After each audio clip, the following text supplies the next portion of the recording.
Hello, guys. Okay, no, that was so corny. Alright. Alright, so what's up? What's up? What's up? What's up? Hey, y'all. What's up? What's up? What's up? Hey, hey. Hey, y'all. What's up? This is your boy, Wayne. Welcome back to my channel. I know it's been so long. It's been so, like, real long. And I was doing good for a minute, you know, posting consistently, and then, you know, things just had to happen. And I thank God for where I am today. I ain't gonna even dwell in the past, because how the hell am I gonna live a beautiful future if I keep living in the past, you know? That's like if I told a lie like 6 months ago, somebody's like, you told that, remember that lie you told, bitch, why you still living in the past? Like, so anyways, this is something that my brother, my 10-year-old brother, Chauncey, everybody knows, he suggested it, that I do this, which I was going to do anyways, which is so crazy because I can guess, I'm like, wow, your mind, my mind. So anyways, one of my favorite movies of all time is Poetic Justice, starring the lovely Janet Jackson. It's a film, a 90s film by 93 to be exact. Filmed by John Singleton, rest in peace. He was a great director. Many classic movies, Boys in the Hood, Baby Boy. Just many classic movies, but this is my favorite movie. I will go out on a limb and say that this is my favorite movie of all time, to be honest. And guess what I have? I have this book. It's called Poetic Justice, Filmmaking South Central Style by John Singleton and Veronica Chambers, and there's also a foreword by Spike Lee. It includes the screenplay for the Columbia Pictures film Poetic Justice, starring Janet Jackson, with poetry by Maya Angelou, and 16 pages of photos. Ooh. The only thing I don't like about this book is that the photos are black and white, but they do have beautiful photos like that, if you can see that. Now, I got this book from a used bookstore. I believe it was Second and Charles. I believe. I'm not sure. But my ex-boyfriend, he found it hidden in the bookshelf. And he came up to me and he was like, look. And I was like, ah! So when he gave it to me, because I was like, he knew what I like. And I'm so glad they got this. So anyways, to make a long story short, my brother suggested I read the screenplay to y'all and act it out a little bit. And I guess that's what I'm going to do. So, let's, it's a lot of stuff in this book. It's a lot of stuff in this book that gives you, insight onto the story. Like, it says, Poetic Justice is so different from Boys in the Hood because it is a love story.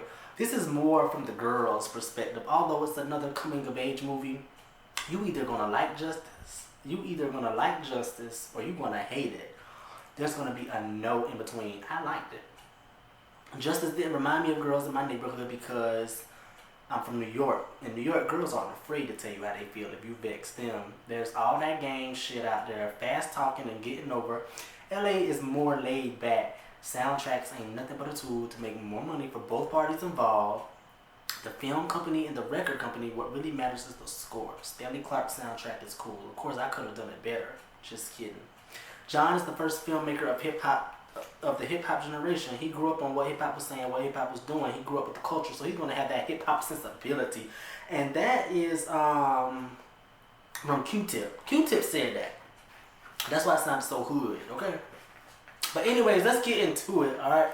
Poetic Justice, an original screenplay by John Singleton, rest in peace, and poems by Maya Angelou, revised. This is the revised final shooting script, March 25th, 1992. New Deal Productions from LA South Central Cinema dealing a new hand. Alright, so let's get started. I probably ain't gonna read the whole thing. I'm just gonna like read a lot of my favorite parts and skipping blah blah blah blah blah. Anyway, Columbia logo, the title card. Once upon a time in South Central Los Angeles, we hear voices, one male, the other female. From the tone of their speech and the accompanying music, we can tell we are entering a romantic scene. Fade in. INT, I don't know what that means. Fancy New York intro, I don't know, maybe. Fancy New York apartment, dining room, it's nighttime. Where we see a romantic scene played out between a man and a woman. Both are white. The couple have just finished a candlelit dinner, and if you know the movie, you know this part. Brad, you like your wine? Want some more? She nods approval. Penelope, you're good. Candles, dinner, wine. What's next? He grins. Let me set the mood. He goes over to the stereo to turn it on. The Isley Brothers Between the Sheets emanates from the speaker. Brad crosses to the couch and into a position in which to kiss Penelope. He does, and the sound of Between the Sheets is invaded by the remix of A Tribe Called Quest, Bonita Applebum. I want to pause a little bit. If you know this movie, you know this scene that I'm setting y'all up on, right? Damn. Exit Compton Drive-In. EXT, whatever that means. It's dusk. SFX. Two lines of cars wait to enter the drive-in. The heavy bass sounds of hip-hop music mingle in the air with that of the many window speakers that play the movie. In the background, we can see the couple in the previous scene kissing on a large movie screen. An LAPD helicopter flies overhead, transcending us into the next shot. Welcome back to South Central Los Angeles. Sometimes I be talking too fast. Over here, we see a shaft of light coming from the drive-in's projector. As we move past a few cars, their inhabitants are all in various throes of sexual foreplay. Some kissing, others are actually making love. All the windows are steamed up. We hear the voices of the females as the men grunt, groan, moan, and beg over their bodies. Love is in the air. Car number 1, don't bite me so hard. You gotta be more gentle. Car number 2, use your tongue. Just use your tongue. Car number 3, with heated passion. Oh, yes. Oh, wow. I'm sticking to the seat. We come to the last car, whose windows are crystal clear.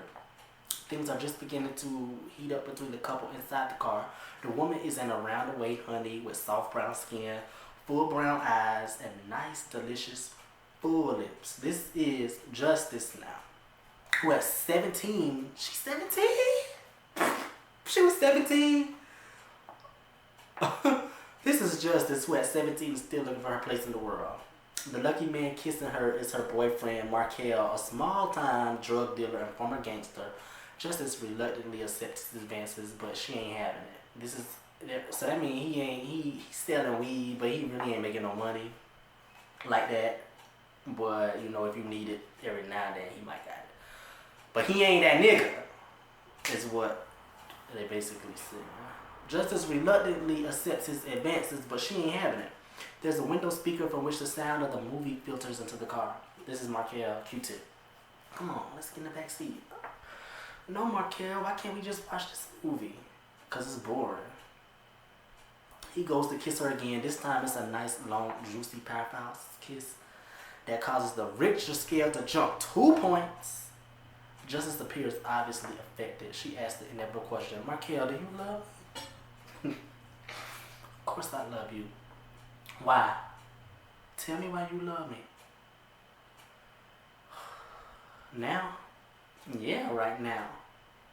It's a pause. He thinking. Okay, I love you because you fine. Is that it? Yeah. Justice looks dissatisfied. Can I have some sugar, some butter, some sweets? No, not yet. Go get me some popcorn. Markel's face drops. Please?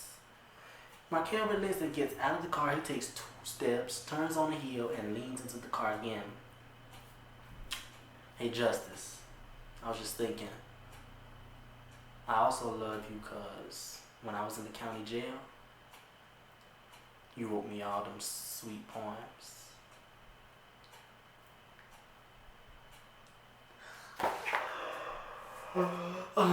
Justice grins, Markel smiles, and blows her a kiss. Goodbye. We all know what happened. So pretty much in the movie, he get his head blowed off. Let's skip a little bit. Let's go to my favorite part.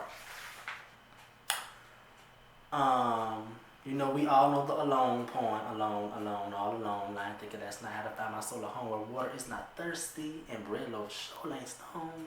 I come up with one thing and I don't believe I'm wrong.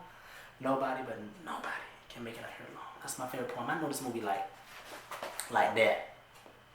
Wherever the back of his hand is, I know the movie like that. But anyways, let's get into it.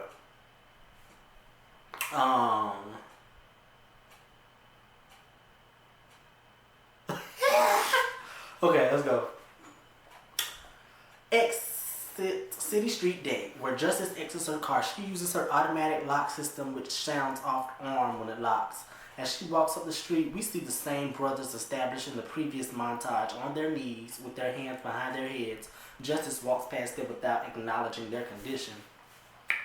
Hair, nails, curlers, and combs. A woman picks up a phone and says, Jesse's Beauty Salon and Supply.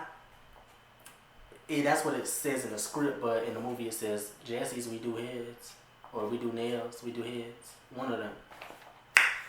We have invaded this place on Friday, the busiest day of the week. We see many women of various ages, shapes, and sizes receiving hair care from different stylists. No two heads are the same. Our attention and ears are drawn to the loud voice of one young woman who sits on the waiting couch flipping through a black hair magazine. She has short cut hair and eyes, nails, and temper of a Siamese cat. This is Isha. Y'all know Isha. She is talking to Haywood, who is a spiritual person. He is so cosmic that his sexuality is often questioned. Nearby at another booth is Dexter, another male stylist. He's very straight. His dick has guided him into the world of cosmetology. Oh. Okay. Haywood. I know what you mean. I don't understand some of these women. I don't see how they can allow themselves to be so disrespected. My body is my temple. And a temple should never be defiled, especially not in this case. I love myself. Dexter shakes his head in shame at Haywood. He is massaging the head of his one fine-ass sister. She smiles. Dexter suavely bends down and says, you like that, don't you? She nods in approval. Yeah, that's Isha. Yeah, well, he just did my girl all wrong. She's afraid as a cat. Got her going around wearing sunglasses. And you know how she like bragging about her pretty green eyes. So you know what's up with that. Top it off, she's still in love with the nigga. And you know, Haywood say, what's love got to do with it? Justice walks in. You telling everybody's business? Isha. Yeah. I tell your business too if you had something to tell. Justice, you ready? Isha nods, yeah. You got your hair? You got your hair? Isha holds up a bag of synthetic hair. Justice walks toward her station. Synthetic girl! Justice walks toward her station saying hello to the other styles on the fly. So into the baby room. This is day. Where we notice a large playpen with 4 babies, all are dressed in baby Guess, Air Jordans, and Fila.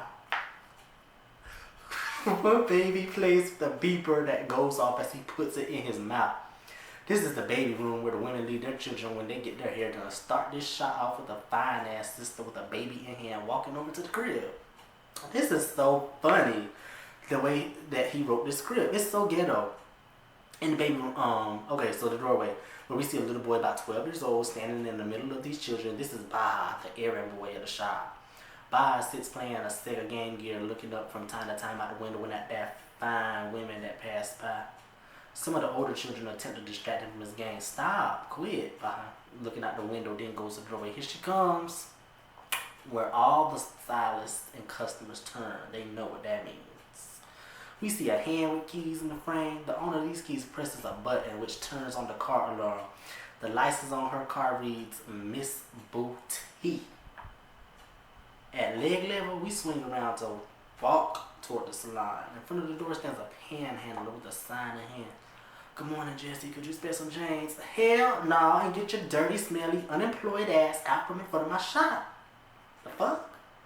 We move past the panhandler and toward the front door of the shop. Enter Jesse's salon. Day. Back to doorway where we see Jessie open her Fendi purse to stand by her on an errand. Since we are at chair level, we notice her shapely bottom half. She got much ass. Idea start with her purse being open, then pan over to Baha as we hear Jessie out scream. Baha, do me a favor, baby, and go to the liquor store. Give me a honey bun and a pack of Big Red. Yeah, I know.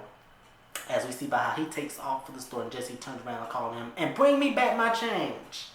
She turns back around and we see her face. Jessie is the owner of this shop. She is the queen of the hoochies. She is the queen of the hoochies in the hood. Her attire puts the E in ethnic, as she is wearing the hottest, most expensive outfit that can be bought at the Fox Hills Mall. She takes off her sunglasses and we can see her face. Good morning, everybody. At another angle, as Jessie walks across the room and to the corner, all the women in the shop are looking at her funny. What? What y'all looking at? I know I'm fine, but damn. Get back to work, okay? The salon where everybody goes about their business. This is at the sink. Each's head is in the sink. Justice is shampooing and conditioning her hair. Each's eyes are closed to keep the suds from... Okay. Just let that conditioner sit for 5 minutes, says Justice. Isha, where are you going? You not gonna talk to me? No, I wanna go over here and talk to Jessie. It's a 5-hour job anyway, you might as well just chill. Justice walks away. Alright then, just play me like a biscuit. Hair all wet, cold. The counter where Justice joins Jessie, who is busy checking the receipts of the morning. So, yeah. They both start laughing. A delivery man arrives with boxes of shampoo. A few sisters throw him an interested eye. Jessie is checking him out also. So he's out, huh? Y'all got butt wild last night. Where y'all go? Could you put him over there? Snooty Fox, Snooty Red. Y'all make sure to fill out them receipts. They still got them red walls. Yep, mirrors on the ceiling. Same old, same old. They been filling out them receipts. Yeah. What you know about mirrors on the ceiling? When the last time you been there? Oh, it's raining. Hold on. Okay, so we're back. What you know about mirrors on the ceiling? When the last time you been there? Snooty Fox. She don't remember.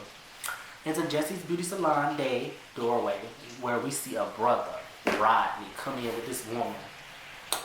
Rodney, hey, my girl need her hair and nails done. She got an appointment? Nah, Haywood. She ain't got no hair either. Some people laugh. We see the woman. She got about as much hair as a snap. Jesse, make an appointment. She lights up a cigarette, touches Justice's hat. Why you keep wearing these hats? What you hiding? Ooh, keep it on. Justice pulling her hat on. Stop. You need to let me do something to that head of yours. I'm tired. You got a point for me today? Lord knows I need one. I left my notebook in the car. I'll get it in a bit. When you gonna get a man? Asking all these questions about mine. You still in mourning? Sporting black? Don't make time to do your own hair? Looking toe up from the floor up? You can always tell when a woman ain't giving up on coochie. I like black. Besides, I don't have time for no man right now. See, the problem is you make bad choices in men. You don't know how to pick them. Cut to. So we get to Lucky's scene. I ain't about to read that. I'm gonna read when Lucky come up in the hair salon though. Justy comes up in there, right? Y'all ain't getting nothing but bills. Lucky looks at Justice trying to make eye contact, which she skillfully avoids. Justice's POV, Lucky hands out mail, pull out mail and place it on the counter, 36, 48 FPS, whatever that means. Justice is licking stamps and placing them on outgoing envelopes. Lucky notices her sexy tongue. Why you always looking so mad? You too fine to be looking so angry. You must ain't got no boyfriend.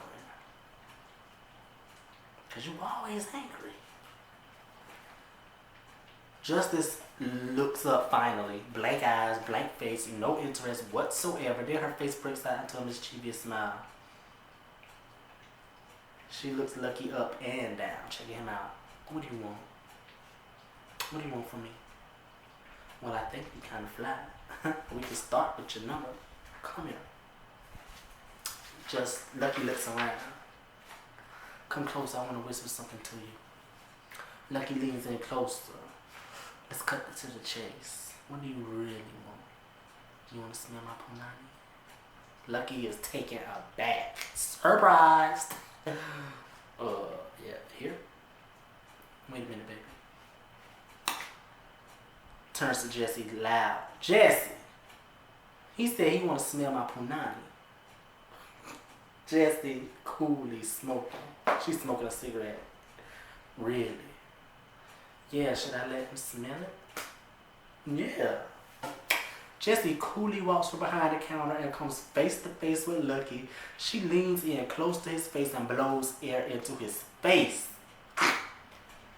Lucky is surprised. Jesse and Justice start laughing. Justice hands Lucky the outgoing mail and walks across the shop to attend to Isha's hair. She laughs her ass off. Lucky coolly closes his mailbag and walks out of the salon. Jesse looks at his exit and then in Justice's direction. She just smiles in amusement and puts out her cigarette. Same old, same old.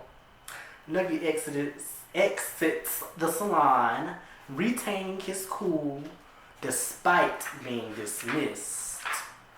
Crazy black bitches. The panhandler comes nearby. Lucky reaches into his pocket and gives him a quarter. And don't smoke it. Here, take a stamp too.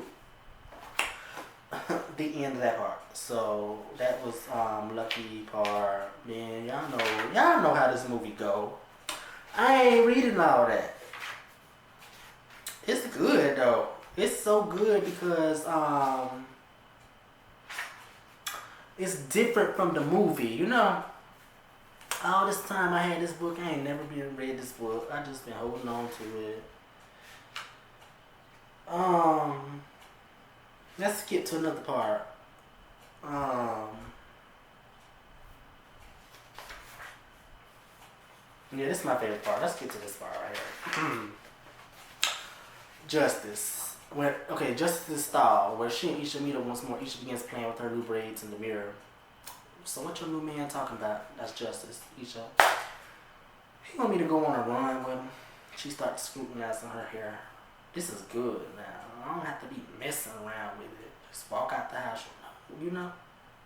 Yeah. What's a run?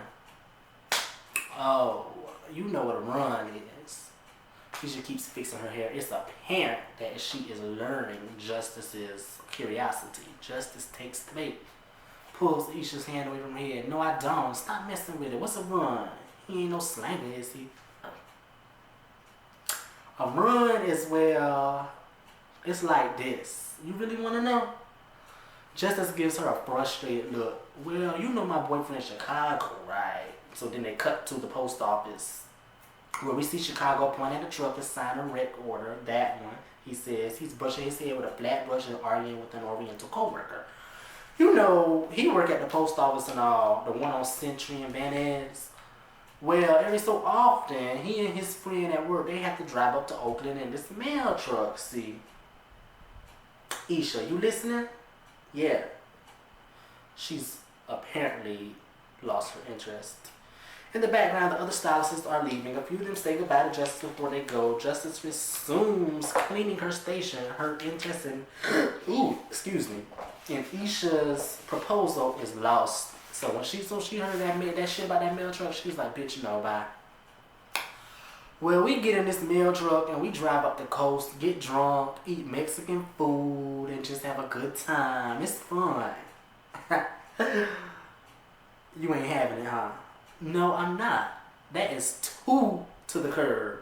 How am I gonna look like riding in some mail truck? What you doing seeing a mailman anyway? You know they don't make no money. What he gonna do for you? Mail your bills for free? I'm so glad they took that out of the movie. They did not put that in the movie because that's whack. That beginning shit.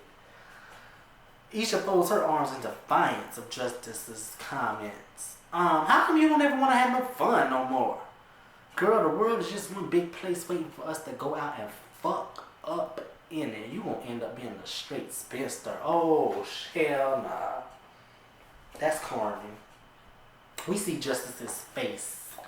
She is definitely looking more hardened. Isha pulls out a wad of money out of her pocket and gives it to Justice. Later, thanks, you straight buster. Jesse, what's she all mad about? Nothing.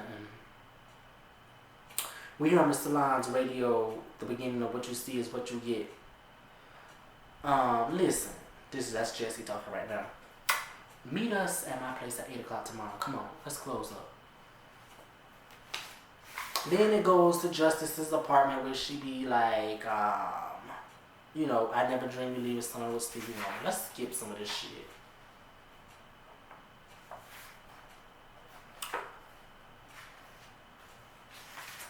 This is good. I recommend y'all, if y'all fans, look this book up on Amazon. If you're fans of the movie, it's great to have.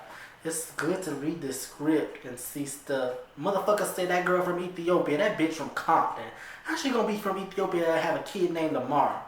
She look it though. I don't know about this. Why you gotta be a buster? Come on, take a chance for a change.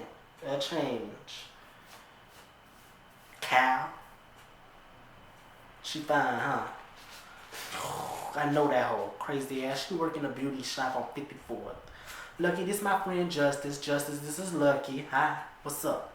And you know Chicago already. What's up, baby? Baby! Well, let's go. So that's that part. Let's skip to when he called her a bitch. Okay. You kind of quiet, huh? Justice don't say nothing. Lucky, I guess so. I don't have nothing to say. Why you so mean? What you got to be so mean about?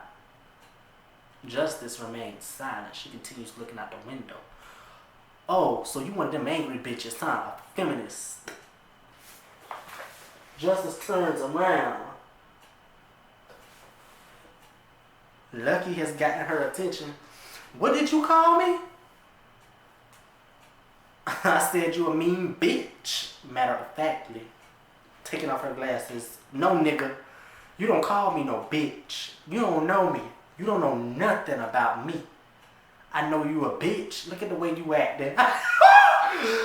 Oh, Lord. If he talks to me like that, I probably wouldn't have shit to say. I know you a bitch. Look at the way you acting. I've been trying to act all courteous and shit, and I gotta call you a bitch to even get your damn attention. Fuck you. I ain't no bitch. I am a black woman. I deserve respect. If I'm a bitch, your mama's a bitch. You a bitch. We ain't talking about my mama. We talking about you. Think you too fine to talk to nobody? LA bitches. I'm tired of them. Well, okay, Tupac. Justice, she fuming now. Justice, let me out. Where you gonna go, huh? Where you gonna go? Fuck you, I'll walk.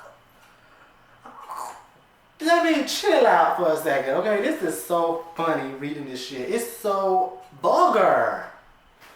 I can only imagine what I sound like saying all these cuss words like that. But I just feel like I'm so into this. I'm so into the script. That's how I feel. She said, fuck you, I'll walk. So, when we see the truck pull to the side of the road, the passenger door opens, and Justice, she gets out, bag in hand. Get the fuck out there, bitch. Walk your ass home. We're gonna do them big ass thighs of yours some good anyway. Cottage cheese legs. Justice turns around. She fuming mad. The last thing you should joke about with a woman is her weight, even if she has a nice body. I bet not see your ass around LA, because I'm gonna get some niggas to fuck you up. In the back of the truck, where Isha wakes up from the sound of Justice and Lucky arguing, she mumbles, "What's going on? They gonna fuck you up. Fuck you, bitch. Fuck you up." This exchange goes on one more time. Then Lucky cuts it off by abruptly closing the passenger door in Justice's face, and we know he be saying, "Fuck you, fuck you, fuck you, fuck you, fuck you." That's a lot of cussing. What you doing? What's happening? Where my girl at? I'm leaving that bitch. Leaving her? You can't just leave my friend out here in the middle of nowhere. Chicago, wake up. From on high, we see the truck get back on the road and drive off as we come down to reveal Justice. She is pissed off beyond pistivity. And I'm reading straight from this book. That's what it says. She is pissed off beyond pistivity. That's what it says. In the truck day, when we see Lucky driving, he is pissed off also. He is thinking heavily about his actions. Chicago, Lucky left Justice. So what? I'm trying to sleep. But he left her. He left her out in the middle of nowhere. Chicago comes up close to the back of Lucky's head. "Lucky, what's up, G?" Lucky sighs and looks into the side mirror. He know he shouldn't have left her ass. Justice is in the foreground and the truck is following along in the background. Isha is trying to convince her to get into the truck. "Come on, Justice, get in the truck. Ain't you kind of hot?" Lucky said he'd apologize. Lucky looked at Isha. His face is about as non-apologetic as you can get. Ain't no apologies jumping off today. "Come on, Justice." "Jay." She sees something. Justice walks past a big diamondback rattlesnake. She is so mad, she doesn't even notice it. Isha plays it off and continues to call, "Justice. Justice." She get kind of stubborn sometimes. "Stop the truck." The truck stops and Isha gets out. Chicago get. I think when she seen the diamondback, we ain't seen that shit in the movie. I think that's when she tripping. When she tripping, almost falling, and we laughing at her ass. The truck stops and Isha gets out. Chicago gets into the front seat wide. As we see Isha get out the truck and walk over to her friend, Lucky exits the driver's side and goes to the back of the truck. The back of the truck, where Lucky opens the wide doors to let Justice and Isha into the back. Justice and Isha come around the corner. The latter holds a consoling arm around her friend's shoulder. Justice and Lucky come face to face. Justice looks up and then with a mean face, "You still gonna get fucked up." Isha smiles and tries to laugh that shit off.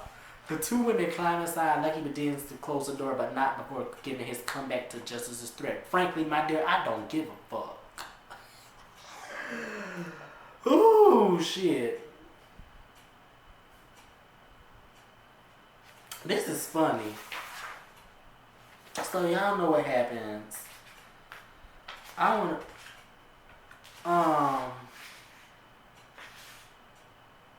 ooh. So this is how they get to the gas station. I gotta have, okay, Isha is in the gas station selecting liquor. How they used to sell liquor in the gas station? Ain't that crazy? Damn, the 90s was the shit. I miss them. I gotta have my Gordons and Sacco. Justice, check that freezer. See, they got some Super Sacco. Hey, they don't have OD. Y'all ain't got no old English. The counter where the cashier throws his hands up indicating that they don't carry that shit. Girl, don't you know they don't sell that outside of the black neighborhoods? Oh yeah, I forgot. Oh well, Chicago gonna have to settle for a Miller Lite. Don't get too crazy now. You know what you get. Oh wait, hold on. Don't get too crazy now. You know how you get when you drink. You heard what your man said. Chicago? I don't listen to him. He ain't my daddy. He's supposed to be your man though. Shit, I got him sprung. I be making that fool stutter. You know he starts stuttering when he lying and shit. Cut to no. See, money. You give her money. Just sometimes I like my woman to have the best. You getting played. How much of that coochie she be giving up? Back to Isha. I don't hardly have to do nothing. I be rationing it to him. Rationing the booty. Justice said that. Try please. Just rationing that ass. Back to Chicago and then back to the point. Oh nigga, I be knocking that shit out every other day. She can't get enough of me. Boy, I wonder if Chicago can fuck though. Girl, back to the story. Girl, that nigga is weak. Ain't got no rhythm. Plus, he a preemie. You know what a preemie is. 2 minute brother. Justice laughs. Back to the pump. You paying for it? Wait. Nah, nigga, you can't say shit. You paying for it, paying for the poom. Oh!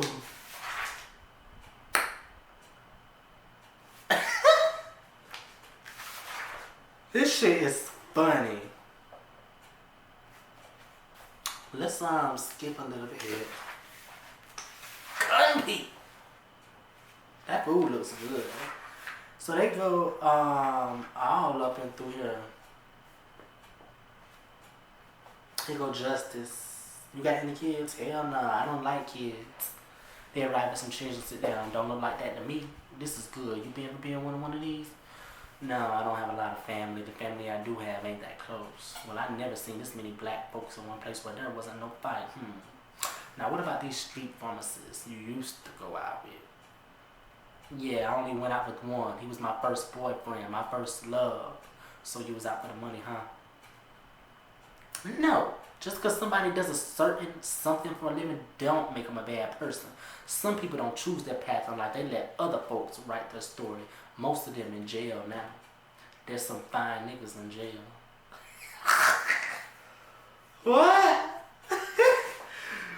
You used to count his money? Yep. Write letters to him while he was in a county jail? That's right.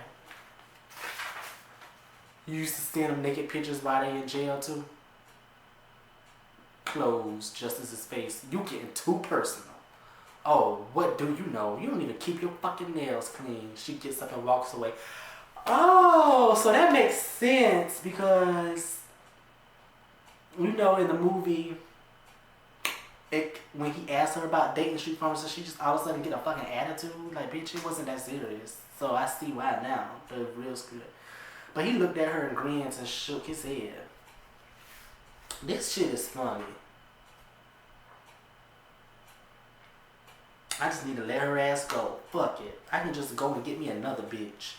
I'm a good looking nigga. I got a job, income, car, apartment. My shit is set. I wonder if my mama picked up my clothes from the cleaners. Oh, I know what I gotta do when I get back. I gotta call Terry with his fine ass. Ask him to take me shopping. She kinda cute. Got a nice little frame. Maybe I should get that number, see how the booty works. I wonder what Khalil doing. A wise man once said you should look at the ocean and realize that no matter how famous you are or how much money you make, you should know that you will never be as important as the ocean. Damn. Why didn't I go to college? Grandmama would roll 2 times in her grave if she saw me now. He look kind of good. I know he got a kid though. Look at him. He look like the type that got a baby stashed away somewhere else. This is cute. So anyway, that was good. That was fun reading that. I love the movie. Once again, if you want to check this out, it's Poetic Justice, Filmmaking South Central Style by John Singleton. Go get it and read it because it's really cool. It stayed $12.95 in the US, but I'm pretty sure you can find it on Amazon for like $1 or some cents actually. But yeah, I'm so thankful for having this book. And if y'all have any suggestions y'all want me to read some other shit to y'all asses, let me know because this is fun. Thank you, Chauncey, for suggesting that I read this shit because I did enjoy it. And yeah, follow me. Follow me, hoes. Thank y'all for watching. Bye.